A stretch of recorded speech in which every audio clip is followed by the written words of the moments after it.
കേരളത്തിലെ ചാനലുകളൊക്കെ ശ്രദ്ധിക്കുകയും മാധ്യമരംഗത്ത് നിലനിൽക്കുകയൊക്കെ ചെയ്യുന്ന അല്ലെങ്കിൽ വളരെ ശ്രദ്ധാപൂർവ്വം വീക്ഷിക്കുകയൊക്കെ ചെയ്യുന്ന ആളുകളുടെ മുമ്പിലേക്ക് ഉയർന്നു വരുന്ന ഏറ്റവും പ്രധാനപ്പെട്ട ചോദ്യം റിപ്പോർട്ടർ ചാനൽ അടച്ചു പൂട്ടേണ്ടി വരുമോ എന്നുള്ളതാണ്.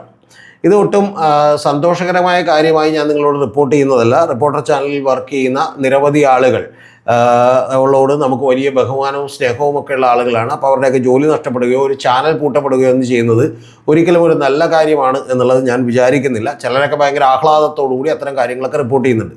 ഞാൻ ഈ വീഡിയോ എടുക്കുന്നത് 25-ാം തീയതി രാവിലെയാണ്. പക്ഷേ നിങ്ങളുടെ കൈകളിലേക്ക് എത്തുമ്പോൾ ചിലപ്പോൾ മറ്റ് വിവരങ്ങൾ കൂടി വന്നിട്ടുണ്ടാകും എന്നാണ് ഞാൻ വിചാരിക്കുന്നത്. അപ്പോൾ ഇതിൽ ഏറ്റവും പ്രധാനപ്പെട്ട കാര്യം, ഇതിലേക്ക് നയിച്ചിട്ടുള്ള പ്രധാനപ്പെട്ട കാര്യമെന്ന് പറയുന്നത്, ഈ റിപ്പോർട്ടർ ടി വിയും നിരവധി ആളുകളുമായിട്ട് നിരന്തരമായി ഫൈറ്റ് നടന്നുകൊണ്ടിരിക്കുകയാണ് എന്നുള്ളത് നമുക്കറിയാം. ഏറ്റവും ഒടുവിൽ രാജീവ് ചന്ദ്രശേഖരനായിട്ടടക്കം അതുപോലെ കിറ്റക് സാബുവായിട്ടടക്കം നിരവധി ആളുകളുമായിട്ട് വലിയ തോതിലുള്ള ഫൈറ്റ് നടന്നുകൊണ്ടിരിക്കുകയാണ്. അപ്പോൾ ആ ഫൈറ്റ് നടന്നുകൊണ്ടിരിക്കുമ്പോൾ റിപ്പോർട്ടർ ചാനൽ പ്രത്യേകിച്ചും കിറ്റക് സാബുവുമായിട്ടുള്ള ഫൈറ്റിൽ കുറേ കൂടി വ്യക്തിപരമായ കിറ്റക് സാബുവിനെ കാണുകയും എനിക്കെതിരെ ഒരു ED അന്വേഷണമുണ്ട് എന്ന് കണ്ടിട്ടുണ്ടെങ്കിൽ നിങ്ങൾക്ക് ഞാൻ എൻ്റെ ബിസിനസ് എഴുതിത്തരാമെന്ന് പറയുകയും 100 കോടി രൂപ വാഗ്ദാനം ചെയ്യുകയൊക്കെ ചെയ്തു. അപ്പോൾ അതിനുശേഷവും EDയുടെ നോട്ടീസ് വന്നിരുന്നു എന്ന് പറയുന്ന ചില വാർത്തകളൊക്കെ തന്നെ റിപ്പോർട്ടർ ചാനൽ കൊടുത്തിരുന്നു.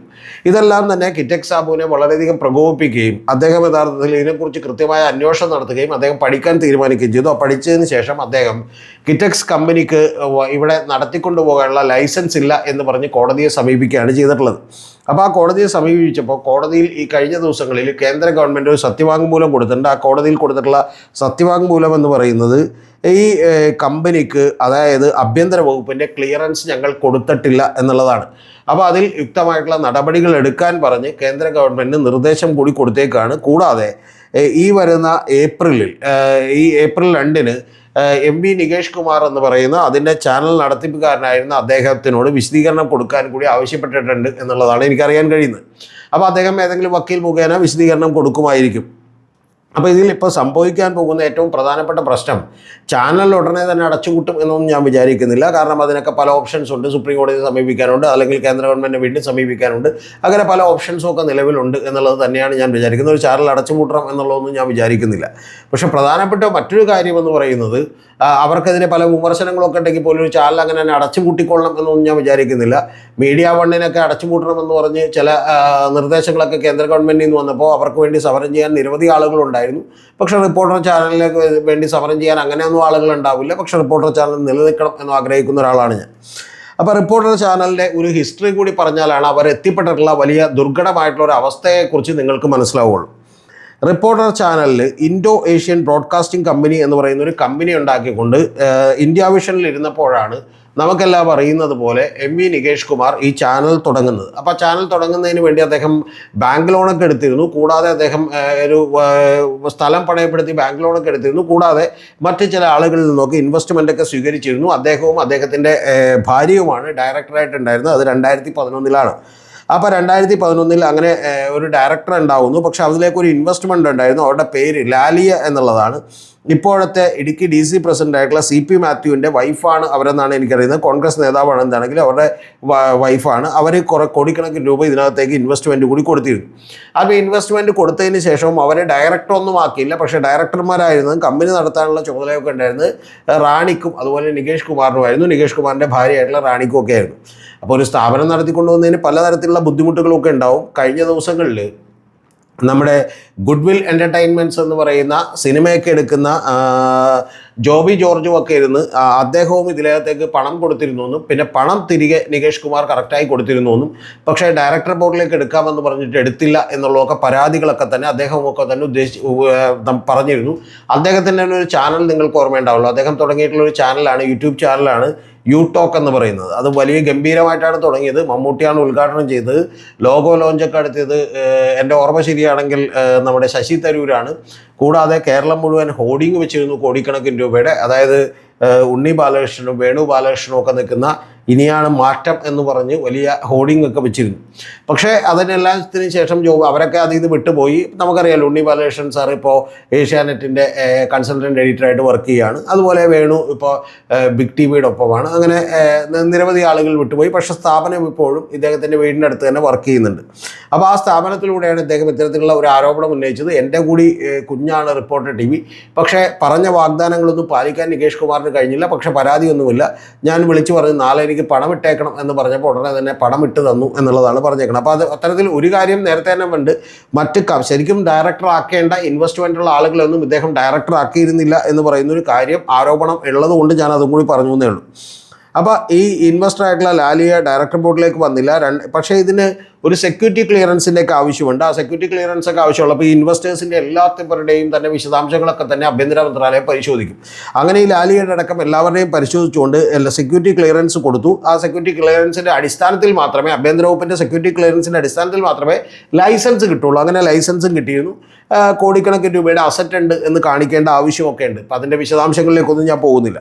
അപ്പോൾ വീണ്ടും 2016 പുതുക്കി. പക്ഷേ 2016 പുതുക്കിയതിന് ശേഷം 2021 ഈ ലാലിയെ പൂർണ്ണമായിട്ടും ഒഴിവാക്കി എന്നുള്ളത് മാത്രമല്ല, ഈ സ്ഥാപനത്തിൻ്റെ ഷെയറുകൾ വിൽക്കാൻ, അതായത് സ്ഥാപനം അങ്ങനെ തന്നെ വിൽക്കാനുള്ള ശ്രമം നടത്തിയിരുന്നു.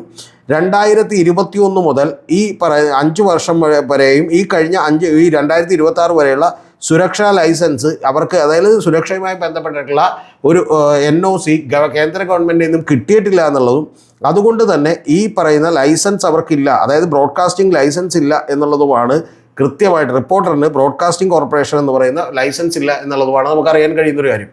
ഇതിനിടയിൽ ഈ ഇൻഡോ ഏഷ്യൻ ബ്രോഡ്കാസ്റ്റിംഗ് കമ്പനി എന്ന് പറയുന്ന ഒരു കമ്പനി, ആ കമ്പനിയുടെ ഷെയറുകൾ കൃത്യമായി ആൻഡോ അഗസ്റ്റിനെ കൈമാറേണ്ടതാണ്. കാരണം അദ്ദേഹം പണം കൊടുത്തിട്ടുണ്ട്. ആൻഡോ അഗസ്റ്റിനും അഗസ്റ്റിൻ ബ്രദേഴ്സിനും കൈമാറേണ്ടതാണ്. പക്ഷെ അവർക്ക് അങ്ങനെ കൈമാറാൻ പറ്റാത്തത് കൊണ്ടുള്ള ചില നൂലാമാലകളൊക്കെ കൊണ്ടിട്ട് അവരൊരു പുതിയ കമ്പനി ലോഞ്ച് ചെയ്തു. അത് റിപ്പോർട്ടർ ബ്രോഡ്കാസ്റ്റിംഗ് കോർപ്പറേഷൻ എന്ന് പറഞ്ഞിട്ടാണ്. ആ കമ്പനി ലോഞ്ച് ചെയ്യുകയും അതിൻ്റെ ഡയറക്ടർമാരായിരിക്കുകയൊക്കെ ചെയ്തു. പക്ഷെ അവരുടെ അല്ല ഡയറക്ടേഴ്സ്, അവരുടെ ബന്ധുക്കളായിട്ടുള്ള, അതുപോലെ ഭാര്യയുടെ സഹോദരന്മാരൊക്കെ അടക്കമുള്ള ആളുകളൊക്കെയാണ് അതിനകത്ത് ഡയറക്ടേഴ്സ് ആയിട്ടിരിക്കുന്നത്. എന്ന് പറഞ്ഞൊരു ബിനാമി കമ്പനി പോലെ നടത്തിക്കൊണ്ടിരിക്കുകയാണ്. അപ്പോൾ ഇതിൽ ഏറ്റവും പ്രധാനപ്പെട്ട കാര്യമെന്ന് പറയുന്നത് 2022 വരെ കേന്ദ്ര ഗവൺമെൻറ് ഒരു നിയമമുണ്ടായിരുന്നു. 2021 ഏതാണ്ട് നവംബർ വരെയൊക്കെ ഒരു നിയമമുണ്ടായിരുന്നു. ആ നിയമം എന്ന് പറയുന്നത് 2022 നവംബർ വരെയൊക്കെ നിയമം ഉണ്ടായിരുന്നു. ആ നിയമം എന്ന് പറയുന്നത് ഒരു കമ്പനിക്ക് ഈ പറയുന്ന പോലെ അവർക്കൊരു ലൈസൻസ് കിട്ടിയാൽ അത് വേണമെങ്കിൽ ലീസിന് കൊടുത്തിട്ടാണെങ്കിലും ആളുകൾക്ക് എന്ത് ചെയ്യാം, വേറൊരു കമ്പനിക്ക് ഇത് റൺ ചെയ്യിക്കാം എന്ന് പറയുന്ന ലൈസൻസുകളുണ്ടായിരുന്നു. പക്ഷെ അപ്പോൾ പോലും ഈ ലൈസൻസ് ആർക്കാണോ ഇഷ്യൂ ചെയ്യുന്നത് അവർക്ക് വലിയ ഉത്തരവാദിത്തങ്ങൾ ഉണ്ടായിരുന്നു എന്നുള്ളതാണ് വാസ്തവം. അപ്പോൾ അത്തരത്തിൽ കെ മുരളീധരനൊക്കെ തുടങ്ങാനിരുന്ന ഒരു ചാനലിൻ്റെ ലൈസൻസ് എടുത്തു വെച്ചുകൊണ്ടാണ് 24 ന്യൂസൊക്കെ സംപ്രേഷണം ആരംഭിക്കുന്നത് എന്ന് പറഞ്ഞു കേട്ടു. ഞാനത് വിശദമായി പരിശോധിച്ചിട്ടില്ല. പക്ഷേ അത്തരത്തിലൊക്കെ നടത്തിക്കൊണ്ടുപോകുന്ന പല സംവിധാനങ്ങളും ഉണ്ടായിരുന്നു. പക്ഷേ 2022 കേന്ദ്ര ഗവൺമെൻറ് ഒരു പുതിയ നിയമം കൊണ്ടുവന്നു. ആ 2022 പുതിയ നിയമം വന്നപ്പോൾ ലൈസൻസുകൾ അങ്ങനെ എന്ത് ചെയ്യാൻ പാടില്ല, മറ്റൊരാൾക്ക് കൈമാറാനോ വേറെ ഏതെങ്കിലും കമ്പനികൾക്ക് നടത്താനോ പാടില്ല. നിലവിലുള്ള കമ്പനികൾക്ക് തന്നെ കൃത്യമായിട്ട് എന്ത് ചെയ്യണം, ഈ പറയുന്ന പോലെ ലൈസൻസുകൾ വേണം, അപ്ലൈ ചെയ്യാനുള്ള ലൈസൻസുകൾ വേണമെന്ന് പറഞ്ഞു. അപ്പോൾ അതോടുകൂടി ഇത്തരത്തിൽ 2026 മുതൽ നിയമം മാറി ലൈസൻസ് കൈമാറാൻ കഴിയില്ല എന്ന് പറയുന്നൊരു പ്രശ്നം വന്നിട്ടുണ്ട്. അപ്പോൾ അതുകൊണ്ട് തന്നെ സാധാരണ ഒരു പ്രശ്നങ്ങളിലേക്കല്ല എത്തിപ്പെട്ടത്. സെൻട്രൽ ഗവൺമെൻറ്റിനോട് ഈ പറയുന്ന നിങ്ങൾക്ക് അനുചിതമായിട്ടുള്ള ആക്ഷൻ എടുക്കൂ എന്ന് പറഞ്ഞുകൊണ്ടാണ് ഹൈക്കോടതി നിർത്തിയേക്കുന്നത്. ബ്രോഡ്കാസ്റ്റിംഗ് ലൈസൻസ് ഇല്ലാതെ ഈ സ്ഥാപനം വർക്ക് ചെയ്യുകയാണ് എന്ന് പറയുന്ന കാര്യങ്ങളാണ് കോടതി രേഖകളിലൂടെ നമുക്ക് വെളിവാക്കുന്നത്. ഇനി ഏപ്രിൽ 2-ാം തീയതി MP നികേഷ് കുമാർ ചെന്ന് വിശദീകരണം കൊടുക്കുമ്പോഴാണ് നമുക്ക് ബാക്കിയുള്ള കാര്യങ്ങൾ കൂടി അറിയാൻ കഴിയുള്ളൂ. മീഡിയ വണ്ണിൻ്റെ കേസ് മറ്റൊരു കേസായിരുന്നു. കാരണം അവർ പുതുക്കാൻ വേണ്ടി ചെന്നപ്പോൾ അതിൽ ചില ഡയറക്ടേഴ്സിനൊക്കെയുള്ള ചില പ്രശ്നങ്ങൾ കണ്ടെത്തുകയും അതിന് ഒരു ദേശീയ സുരക്ഷയുമായി ബന്ധപ്പെട്ട വിഷയമുണ്ട് എന്ന് പറയുകയും പക്ഷേ അതുമായി ബന്ധപ്പെട്ടിട്ടുള്ള യാതൊരു തെളിവുകളും കൊടുക്കാതിരിക്കുകയും ചെയ്തുകൊണ്ടാണ് മീഡിയ വണ്ണിന് തുടർ പ്രവർത്തനങ്ങൾക്ക് ഉള്ള സൗകര്യം കിട്ടിയത്. പക്ഷേ ഇവിടെ അതിനേക്കാൾ കുറച്ചുകൂടി സ്ലൈറ്റ്ലി കോംപ്ലിക്കേറ്റഡ് ആയിട്ടുള്ള ഒരു പ്രശ്നമാണ്. പക്ഷേ ഇതിൽ നമ്മൾ ഒരിക്കലും റിപ്പോർട്ടർ TV ബ്രോഡ്കാസ്റ്റിംഗ് അസോസിയേഷൻ്റെയോ ആൻഡോ അഗസ്റ്റിൻ്റെയോ MP നികേഷ് കുമാറിൻ്റെയോ ഒന്നും വാദങ്ങൾ നമുക്കറിയാത്തത് കൊണ്ട് ഇത് ബാക്കിയുള്ള കാര്യങ്ങളെക്കുറിച്ചൊന്നും ഞാൻ പറയുന്നില്ല. പക്ഷേ എന്താണെങ്കിലും ഒരു പ്രശ്നത്തിലാണ് അവർ എത്തിപ്പെട്ടിരിക്കുന്നത്. വലിയൊരു ദുരവസ്ഥയിലേക്കാണ് റിപ്പോർട്ടർ ചാനൽ എത്തിപ്പെട്ടിരിക്കുന്നത് എന്നുള്ളതാണ് കോടതി നടപടികൾ മാത്രം നോക്കിയാൽ നമുക്ക് മനസ്സിലാക്കാൻ കഴിയുന്നത്.